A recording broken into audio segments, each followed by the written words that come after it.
Lahore high court PTI जी दरख्वास्त ते पंजाब में 90 ॾींहनि अंदरि इलेक्शन कराइण जो हुकुम ॾेई छॾियो। लाहौर हाई कोर्ट PTI जी दरख्वास्त ते महफ़ूज़ कयल फ़ैसिलो ॿुधाए छॾियो।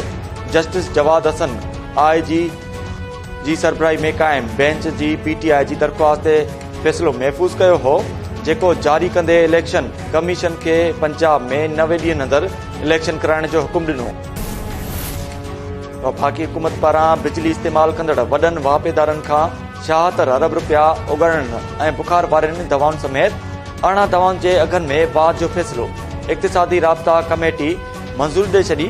नाणे वारे वज़ीर इसहाक़ डार जी सदारत हेठि ECC जे इजलास में पधिराई में चयो वियो त इजलास में बिजली जे वॾनि वापेदारनि खां ₹1 फ़ी यूनिट वधीक उगाइण जो फ़ैसिलो कयो वियो आहे। उगाड़ी के इलेक्ट्रिक जे वॾनि वापेदारनि ते बि लागू थींदी।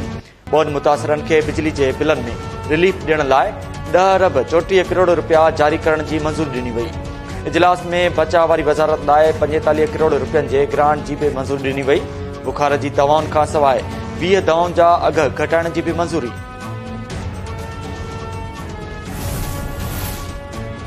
बलोचिस्तान जे कोहिलो वारे इलाइक़े में सिक्योरिटी फोर्सिस जी गाॾी वेझो धमाको, 2 ऑफिसर शहीद, 3 सिपाही ज़ख़्मी। शहीदनि जा मड़ ऐं ज़ख़्मियुनि खे अस्पताल मुंतक़िल कयो वियो।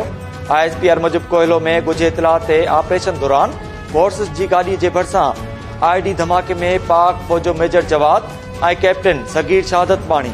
धमाके में सिपाही बरकत, ज़फ़रुल्ला ऐं हिदायतुल्लाह ज़ख़्मी थी पिया। दुश्मननि जूं अहिड़ियूं बुज़दिलाणियूं कार्रवायूं अमन अमान ख़राब नथियूं करे सघनि। दहशतगर्दनि ऐं अमन दुश्मननि जे ख़ात्मे लाइ कार्रवायूं जारी रहंदियूं।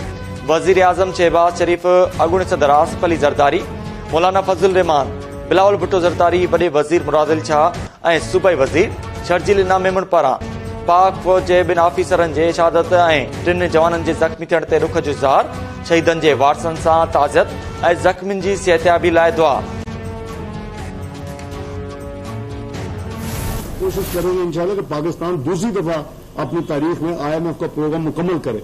इसके नतीजे में जो कैलकुलेटेड हमारा है नेक्स्ट ट्रेंड जो है वो $1.2 बिलियन की 894 million SDRs we will be entitle to. 170 अरब के जो फिस्कल वेजेस हमें टैक्सेस लगाने होंगे और हमारी हत्तुल इम्कान यही कोशिश है कि कोई ऐसा टैक्स न लगे जो कि डायरेक्टली गरीब इनडायरेक्ट असर होता है लेकिन डायरेक्टली किसी भी आम कॉमन आदमी के ऊपर बोझ न बने। पेट्रोलियम डेवलपमेंट लेवी की जो कमिटमेंट है वो इस वक्त जो है करीबन पूरी हो चुकी है। जो 50 रुपए की डीजल पे थी उसमें 4 पूरे हो चुके हैं। तो इस पे जो बैलेंस है 10 रुपए वो हमें 5 रुपए 1 मार्च 1 अप्रैल को, बट ऑटोमेटिकली दैट हैड टू बी डन। जाहिर है कि अगर 170 के लाने तो हमें एक मिनी फाइनेंस ऑर्डिनेंस लाना पड़ेगा या बिल लाना पड़ेगा। IMF जी शर्तुनि ते इतिफ़ाक़ बावजूद पाकिस्तान ऐं IMF विच में मुआहिदो न थी सघियो। वफ़ाक़ी हुकूमत पारां IMF जा शर्त मञण खां पोइ मिनी बजट आणण जो इम्कान। मुआहिदे तहत 170 अरब रुपयनि जा नवां टैक्स लागू थींदा।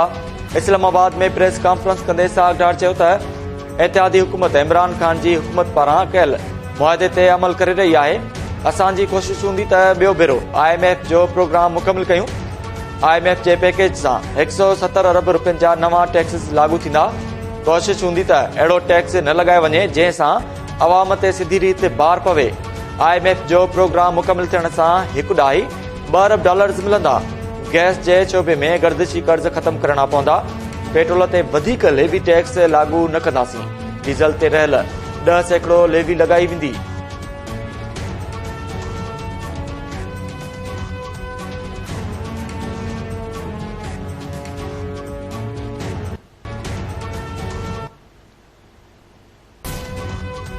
नंढी चूंड जी मुहिम दौरान फौज, अदलिया ऐं ॿियनि इदारनि ख़िलाफ़ का बि तकरीर न थींदी। इलेक्शन कमीशन पारां 33 तकनि ते रिथियल नंढी चूंड लाइ ज़ाब्ता इख़लाक़ जारी कयो वियो।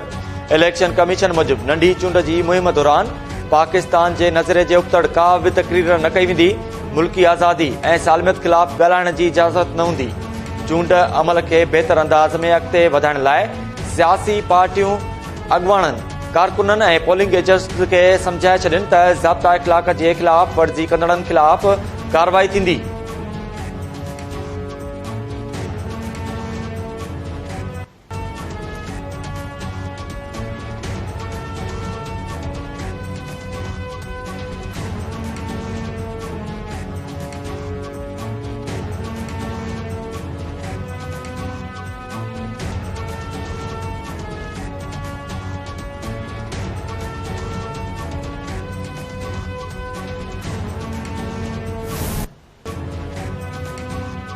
इमरान खान ऐं संदसि पार्टी नैब तरमीमी बिल ते वोटिंग खां पासो कयो।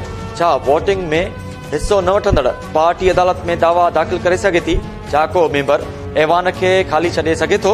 छा पार्लियामेंट जा मामला अदालत में खणी अचण सां पार्लियामेंट कमज़ोर न थींदी? सुप्रीम कोर्ट नैब तरमीम केस में पीटीआई ऐं इमरान खान जी दरख़्वास्त ते सवाल उथारे छॾिया। त्याल रिमार्क्स ॾिना त इन नुक़्ते ते अमल कयो वञे, इमरान खान खां जवाब तलब कयो वेंदो। छा इन नुक़्ते ते अवामी मुफ़ाद जो केस न ॿुधो वञे?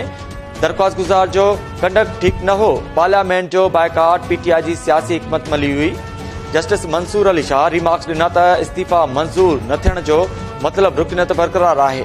छा कानून साज़ी वक़्त ते बाइकाट करण ऐं बाद में अदालत अचण सां जमहूरियत कमज़ोर न थींदी?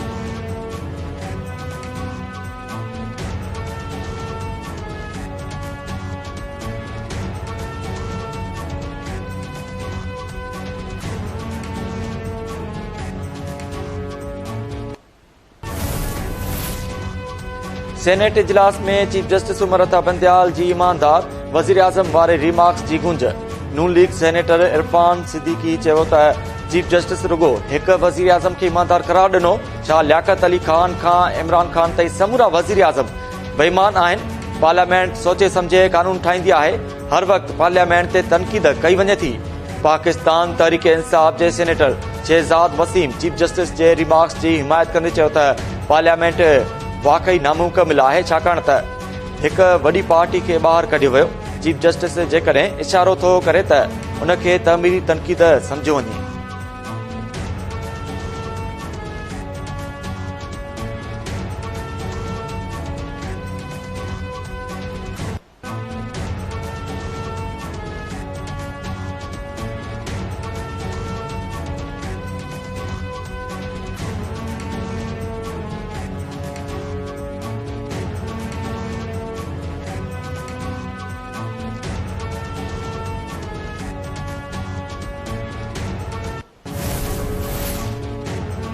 Lahore high court election commission खे 43 क़ौमी तकनि ते नंढी चूंड रोकण जो हुकुम ॾेई छॾियो। पीटीआई जे 43 मेंबर्स जूं इस्तीफ़ाऊं मंज़ूर करण ख़िलाफ़ दरख़्वास्त ते गुज़िरियल ॿुधणी बाबति फ़ैसिलो जारी। अदालत फ़ैसिले में चयो त 7 मार्च ताईं पीटीआई मेंबर्स खे डीनोटिफाई करण वारो नोटिफिकेशन मुअतल कजे थो। इलेक्शन कमीशन 43 तकनि ते इलेक्शन जो शेड्यूल जारी न करे अदालत दरख़्वास्त ॿुधणी लाइ मंज़ूर कंदे धुरियुनि खे नोटिस बि जारी करे छॾिया।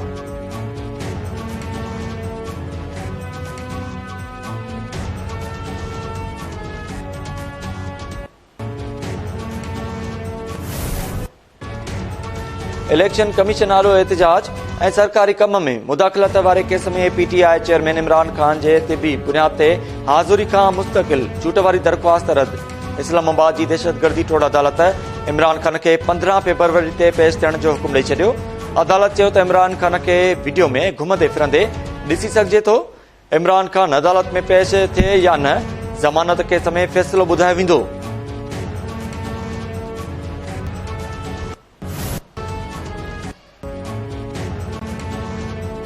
टंडो मोहम्मद खान वेझो हाउ ॾारींदड़ हादसो, हिक घर जा 5 भाती फौत। बुलड़ी शाह करीम रोड ते कार ऐं मोटरसाइकिल में टकड़ सबबि बारड़नि समेत 5 ॼणा फौत थी विया। हादसे में जोग शरीफ वासी फज़ल कुबर सदस्य घरवारी हाजाणी संदन 3 बारड़ा 8 वरियनि जी शाहिदा 7 वरियनि जी नाहिद ऐं 3 वरियनि जो वहीद कुबर शामिल। फौतुनि जा लाश अस्पताल मुंतक़िल करे कानूनी कार्रवाई बाद वारसनि हवाले। कार ड्राइवर गिरफ़्तार।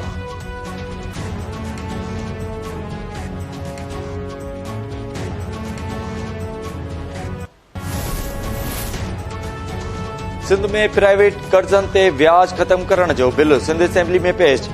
स्पीकर बिल लाॻापियल कमेटी ॾांहुं मोकिले छॾियो। सूबाई वज़ीर सईद गनी बिल पेश कंदे चयो त व्याज खे कंट्रोल करण जी कोशिश कंदासीं। कणक जो सरकारी अघु 4000 रुपया मण मुक़रर करण जो नोटिफिकेशन जारी कयो वियो।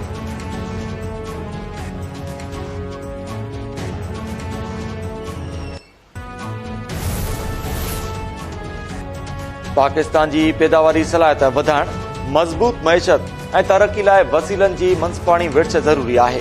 वर्ल्ड बैंक पाकिस्तान जी मुआशी जाइज़े बाबति रिपोर्ट में चयो आहे त जेकॾहिं पाकिस्तान पैदावारी सलाहियत वधाइण लाइ मुआशी सुधारा आणण जो मंसूबो शुरू करे त पायदार तरक्की ऐं मैशत मज़बूत थी सघे थी।